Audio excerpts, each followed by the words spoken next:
मैं जोबड़ से स्वर्गीय सुशील नथानिल की पैतृक निवास जोबड़ से उनकी बुआ सुसन नथानिल। मुझे कल रात 10 बजे मेरे छोटे भतीजी के द्वारा सूचना मिली कि बुआ गोल्डी का फ़ोन आया है और उसने बताया है कि पापा नहीं रहे और आतंकवादी हमले में वो मारे गए हैं। उनके साथ उनकी पत्नी, बेटा और बेटी थी। भगदड़ हुई, उसमें बेटी का पैर फ्रैक्चर हो गया और स्वर्गीय सुशील उस बात को समझ चुके थे, तो उन्होंने अपनी पत्नी को इशारा किया कि वो या तो छुप जाए या वहाँ से हट जाए। तो उसकी पत्नी वहाँ से हट गई और जो आतंकवादी थे वो उनसे बार बार पूछ रहे थे कि आप किस धर्म के हो, आप किस धर्म के हो। और जब सुशील ने बताया कि वो क्रिश्चियन है तो उनको घुटने टिकवाए और उनको गोली मार दी, जहाँ उनकी मृत्यु हो गई। और ये बातें हमको जब मालूम पड़ी तो पूरा परिवार जो है वो बहुत शोकित हो गया और बहुत निराशा में है।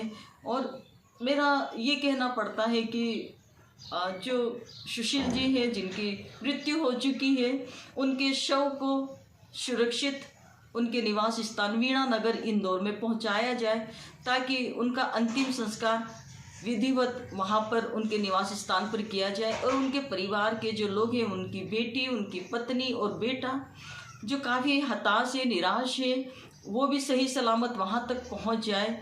और मेरी शासन प्रशासन से विनती निवेदन है कि जो आतंकी हमला हुआ है, ये हम काफ़ी समय से सुनते आ रहे हैं कि आतंकवादी ने धूम मचा के रखी, यहाँ हमला हो रहा, वहाँ हमला हो रहा है। हमारे कितने जवान भी शहीद हुए हैं, उसमें कितनी महिलाएं विधवा हो गई, कितने बच्चे अनाथ हो गए, कितने माता पिता हताश हो गए अपने बच्चों को लेकर।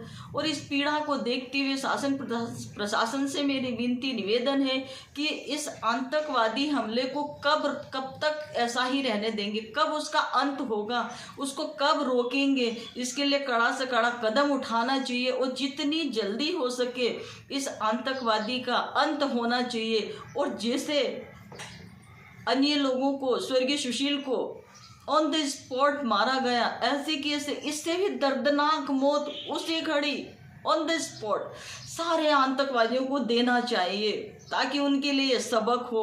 और कब तक कि खून खून खून खून की होली चलती रहेगी। कितनी दुख की बात है, हम तो दुखी हैं, अन्य लोग भी कितने दुखी हैं जिन्होंने अपने परिवार को खोया है। और मेरी शासन प्रशासन से विनती निवेदन है कि उनका जो बेटा है, 21 वर्षीय बेटा है, पिता की जगह उसे नौकरी मिलना चाहिए, ऐसी मेरी विनती है।